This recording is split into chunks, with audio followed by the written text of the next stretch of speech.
Okay, so as I said, I would like to work on showing a couple of stabilization exercises today. The plank and the pike. So just like I have previously, I'm going to show how you can make the exercise harder and to an extent how you can make them easier. Pike is not necessarily one that you can make much easier. It's a fairly difficult exercise. And because of the way that you need to have something keeping your feet able to move. So it's not necessarily something that I can easily show like a more stable. So the stable version of it essentially is a plank. So if I can do a plank well and easily, and I've got the control that I need in my abdominal muscles, then I can advance to doing a pike. There are a couple of different ways that I can do a pike. One is a little bit easier, one's a little bit harder, but otherwise there's not necessarily a lot of making it too easy. So I'm going to start with the plank because the plank is a fairly simple exercise. We all vaguely know how to do it, but there are some things that I want to make sure that we're doing properly when we're doing a plank. I also want to talk a little bit about the surface that we're using, how we can change it to make it a little bit harder or a little bit easier.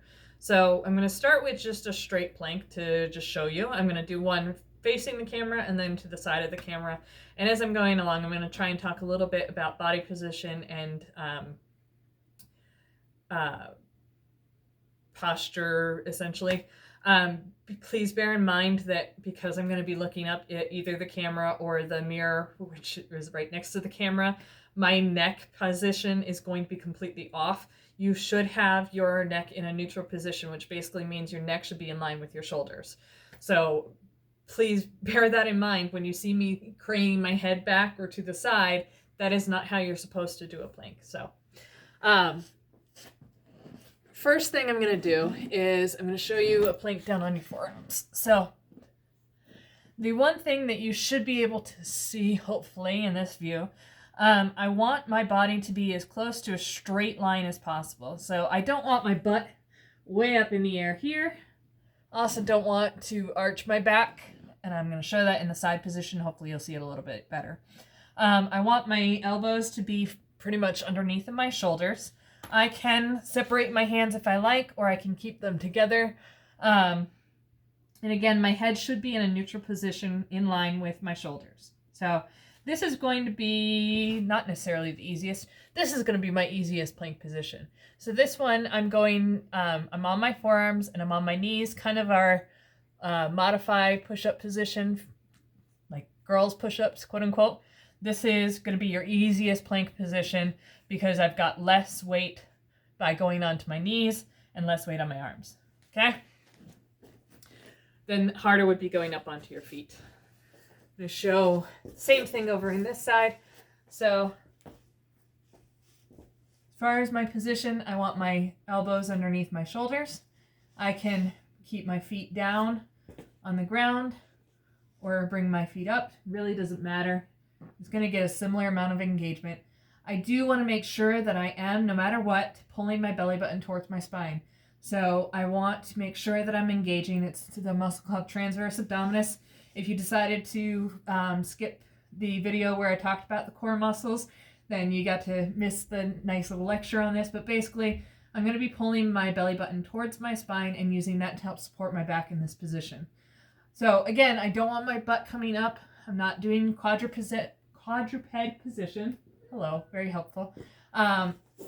Even when I come up onto my toes, I want to try and keep my back to my glutes in a nice straight point. I want to make sure that I'm not letting my shoulder blades wing, so I want to keep them up as well. Okay? Whew. It was a long plank. Bear in mind, babbling while plank, not a good idea. So to make it slightly harder in some ways and a little easier in other ways, I can come up onto my hands. So what makes this slightly harder is now my shoulders and arms are working a little bit harder because I have more weight on my hands versus on my forearms. What makes it a little bit easier is now my upper body is up further into the air, which means that my weight is shifting slightly more onto my feet. Again, I want to make sure that I'm trying to push my shoulder blades away from my body. I'm trying to keep my butt from going up or down. Oh, that's really uncomfortable. So I don't want to let my back arch. I want to make sure I'm keeping everything nice and tight, squeezing and holding. So how long you do a plank really depends person to person. You might only be able to start by doing a plank for 15 seconds, maybe 30. When you get to the point that things are starting to be lost in the posture, so your butt is coming up in the air, or you're sinking down and you're arching in your back, or if things are shaking or painful, then that means you need to stop. So you might only be able to do 15 seconds right now, and you just do 4 times 15 seconds. Give your stomach a rest. Don't kill yourself. And then you try again and do another 15 seconds. So don't feel like you need to push yourself, because again, it's what you have the strength for. So this is meant to be a stabilization exercise. I want to be able to build up the endurance of that muscle to be able to hold it and keep it strong. So before I go into the higher levels of difficulty, I'm going to talk about a side plank since I'm already in this area. So a side plank is basically I'm going to be engaging more of my obliques, whereas that was a little bit of rectus abdominis, which I said is not a core muscle, a little bit of glutes. It was my back muscles and the TA, obviously. So with a side plank, I'm going to get a little bit more of my oblique muscles. I'm going to get my gluteus medius, which is responsible for hip abduction. So, and then it's still going to be using my shoulder muscles. I do need to make sure, again, oh, those were claws. Ideally, I want to be a nice straight line. So I'm going to show you the easier version of a side plank first, and then I will go to a slightly more difficult. So the easiest version is going to be, again, if I'm on my knees, because I've got less weight. And so that's a cold nose. So this is going to be slightly easier. Again, I can come down onto my elbow and forearm. For the side plank, I personally don't feel a difference in the level of difficulty between these two. And I have shoulder issues, so this is not my favorite position to be in on this one. I personally prefer to be upright on this one. So I can keep my hand down. This is going to be a little bit easier. Bringing my hand up is going to be more of a challenge. Again, I can make things a little bit more difficult. I can bring one leg straight and keep the other one bent. This is going to give me a little bit more weight going through here, okay?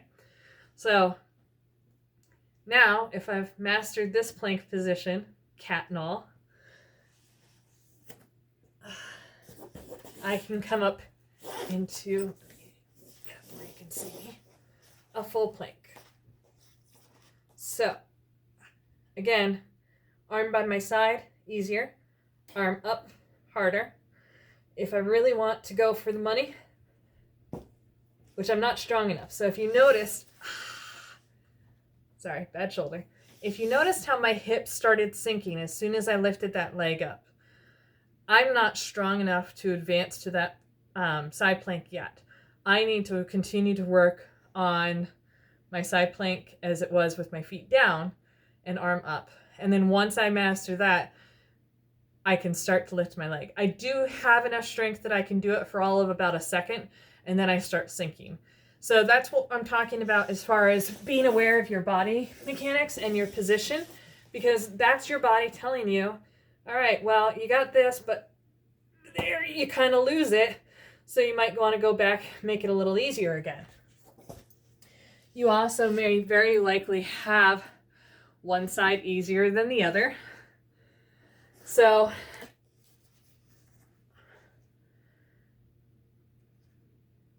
again, this side's a little bit easier for me. Part of it is the shoulder.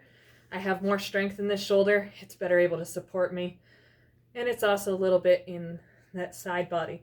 So I want to make sure that I'm really engaging through the side of my stomach, pushing my obliques, trying to push, almost think of pushing my rib cage up towards the ceiling, especially once I get to the more advanced position. So regardless of what position I'm in, my goal is always, I want to be a straight line here. So I don't want to sink down like this. I don't want to come up too far like this. I want to be straight. And then once more, we get back to the, I'll show you in this direction. So the other thing we want to avoid is rotating too much forward or backward. We are more likely to rotate somewhat forward. This makes it a little bit easier because now I can use my back muscles to support versus using my obliques here. So this is one of the main reasons why I really like to do my exercises with a mirror. I have a couple of very large bathroom mirrors that I use because I have a designated space. You can very easily use a wardrobe mirror, you know, a cheap little college mirror, just to give you an idea of how you're moving in space, because a lot of the time we're not aware of what our body is doing until we see it, and then we're like, oh honey, you know. And it's easier for us to see than it is to feel. So personally, I like to use the mirror as kind of a little bit feedback to make sure that I'm doing them correctly. So next thing I want to talk about is how we can advance our planks. So to make them a little bit harder, basically involves shifting my weight to a different position.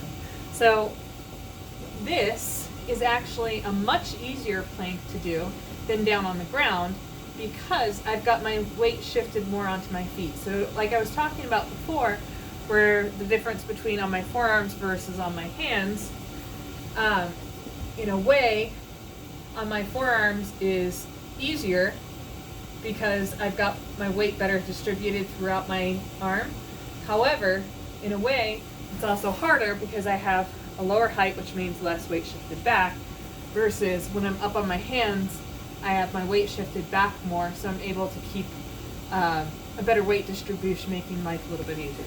So if you're having struggles doing the plank on the ground, you've mastered doing it from your knees, that's too easy for you, but you can't quite get to the point that you can get a nice straight line, a good line on the ground, you can try and use, this is a special inversion bench, but you can use anything. You can use a chair, you can use a weight bench if you have it, you can use a stool, anything that will get your height up slightly.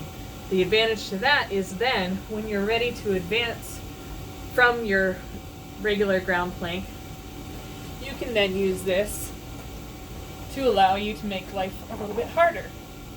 So now, because my feet are higher, I'm getting more weight into my hands, which is making my plank slightly more difficult. Okay? And again, if I come down onto my forearms, this is making life even harder because now I'm shifting the vast majority of my weight onto my forearms, which is putting the extra weight through my torso and upper body, making my core muscles really have to contract harder to work this. Okay? So, that's one way we can make it harder with a more stationary object. And if you've seen any of my other videos, you know, I like to go dynamic. So as soon as you go into a more dynamic surface, something with more movement, it makes life that much more interesting, that much harder.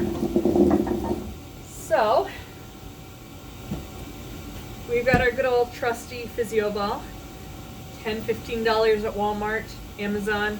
You can find these all over all the time. You can get them in various sizes if you want, whatever.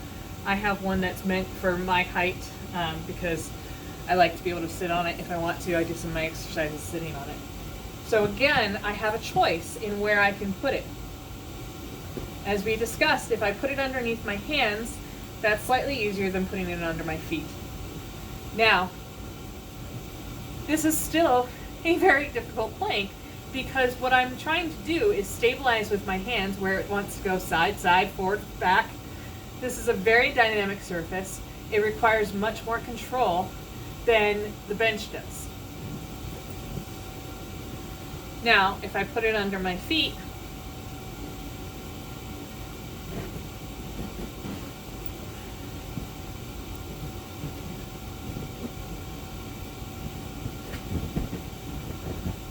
similar problem.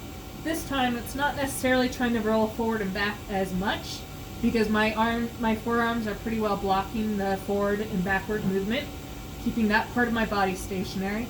However, it is very easy for it to go side and side, so I have to really engage to keep it from moving to the side. I can make life even harder by coming up onto my toes. That's going to give it a little bit more instability underneath my feet. If I really feel like challenging myself, if I feel adventurous, I need to catch my breath for this one. I can come up onto my hands. So again, for me, this is my harder position because I have more of my weight onto a smaller surface area of my hands. Not as stable as I am when I have a full forearm versus just my hands. So that's how we can use a physio ball. I can do it with my foam pad. The foam pad that I have doesn't necessarily add anything to me for the difficulty of it. Like I said, I've talked about before, it's fairly dense. It doesn't have a lot of give to it, so it's a really easy one. If I do use it, I tend to use it more because concrete floor underneath the rug here, so I use it for comfort rather than for making my life a little bit harder. Next we have our Bosu, which I've used before, talked about before. So again, depending on which surface I'm using, if I'm doing it with the flat side up, I've got the soft side down. It wants to roll side, side, forward, back, so I'm really having to engage in order to keep it somewhat flat. So again, I'm using the mirror to help show myself whether or not it's staying flat or if I tend to allow it to tip to one side, which is going to make it falsely stable. So I want to make sure that I'm using my muscles rather than the design of the Bosu in order to make it a little bit harder. If I do it on more dynamic surface, again, this is fairly stable and stationary for me. This is a lot easier. And I can do it under my hands or under my feet either way. Same idea as before.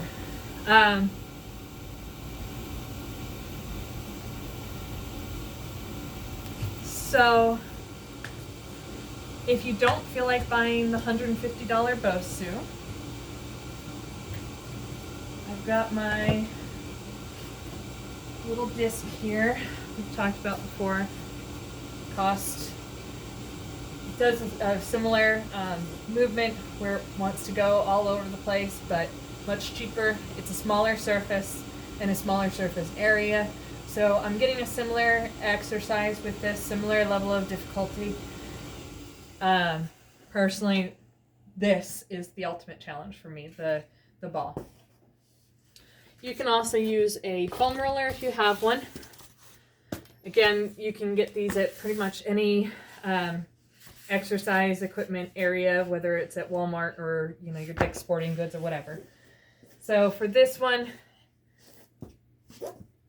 I'll put my forearms on it because now I am putting my arms on a smaller surface area. Because of the ability to grip, this is actually a little easier for me because I can kind of use my fingers to help stabilize it versus on my forearms. So this is the exception to my rules of, I usually say that going on the forearms is an easier position for me. In this case, because I can't grip it, it's harder to go on my forearms than it is to go on my hands. And again, I can bring it down and put it underneath my feet, either under my ankles, or I can go up onto my toes. Either way. So that one, it's only moving in a forward back position, so I only have to keep the stability in one plane versus again where that one it's going to be multiple planes. So if you want to do stabilization with movement, basically we're making our plank a little bit spicier. You can do an arm or a leg movement to make it a little bit harder for yourself. So I'm going to show you first how we can make it harder with an arm movement. So coming down onto my forearms and back up.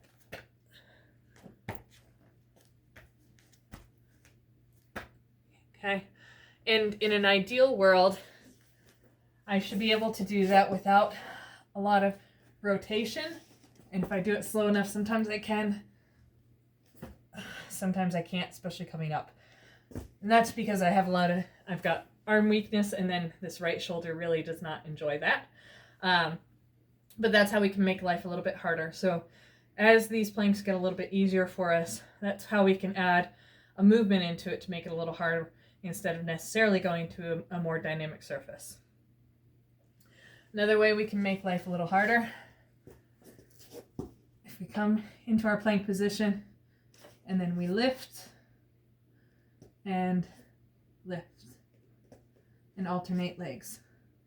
So ideally I want to try and keep my butt down, straight position, and I'm lifting one leg at a time. Okay? Let's see if I can do this one. Same idea with my hand. I can lift. As you can see, I don't quite have enough strength and stability yet. So I do rock a little bit. If I concentrate enough, I can get pretty stationary. So that's how we can add a little bit of movement to the stability exercise. That basically we're stabilizing against an external movement. So the arm movement, especially, that's not a core muscle. That's my lats, a little bit of deltoid. The one that's holding it is going to be, again, my lats, and it's also going to be a little bit of serratus. That is not any of them core muscles. Some of them are postural muscles, but stabilizing against that movement, that's where the core stability comes in. So that's when we get into more of an advanced core exercise where we're trying to stabilize our spine, stabilize our torso while something else is moving. So that's how we can make those a little bit more difficult. I think it's about as hard as I can go on a plank. So the last thing I want to show you is, and again, this is kind of a stabilization with movement. This is going to be our pike. So I'm going to use the physio ball for this. The other thing that I use sometimes on my own is I use my yoga swing over here. I also have a set of TRX straps. I don't have them hanging up right now. Those are really, really good for pikes because the yoga swing, while I love it, if I put all my weight on this one strap, that other strap is independent and does not move. Whereas with the TRX, they meet in the center. So if I'm not using my entire body symmetrically, it tells on me. And so all of a sudden one foot's up here and one foot's down here because I'm shifting my body weight too much. So that's one thing I really like about the TRX versus the yoga strap. But again, these are a little bit more expensive. The TRX is about $100. The yoga, this one is an off-brand. I think I got this one for about $50. You also need to be able to hook them up to your ceiling. The TRX does come with a door stop so that you can basically put it into a doorway and you can use that to stabilize it. And I have seen some knockoff brands at Walmart that have the same kind of thing. They're not quite as awesome as the TRX in that, like I said, that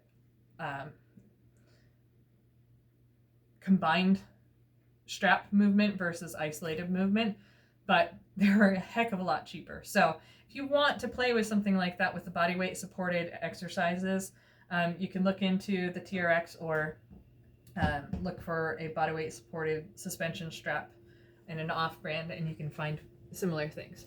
So I'm going to show you the pike again in 2 planes. I'm going to do it this way first. So to get into my pike position, there's 2 ways that I can do a pike. I can do it on my arms, or I can do, or my hands or my forearms. In this particular case, it is much harder to do on my hands than in my forearms because I'm coming up trying to get straight up. Unfortunately, again, I've still got some strength issues I'm working on. I can't get all the way up, but I can get a heck of a lot closer when I'm on my forearms. So what I'm doing is the ball is moving. I'm pulling my legs up, keeping my knees straight the whole time, and allowing the ball to support my legs throughout the movement. That's why there's not necessarily a way to do this without some kind of something to suspend my legs on, because I need to be able to pull them through the air. So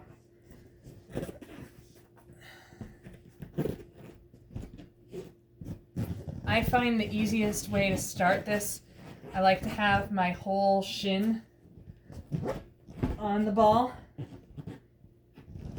because then I can roll up onto my toes.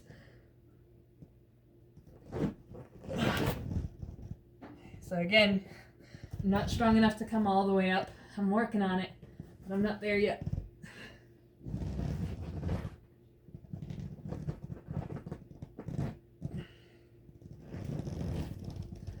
And the hard thing with the ball is, again, we have to control it from moving. I'm not just trying to pull it towards me and keep it from moving away from me. I also have to keep it from moving side to side. So that's why that is going to be a much more difficult one than if I do it with the yoga straps. Let me show you that. That's decent.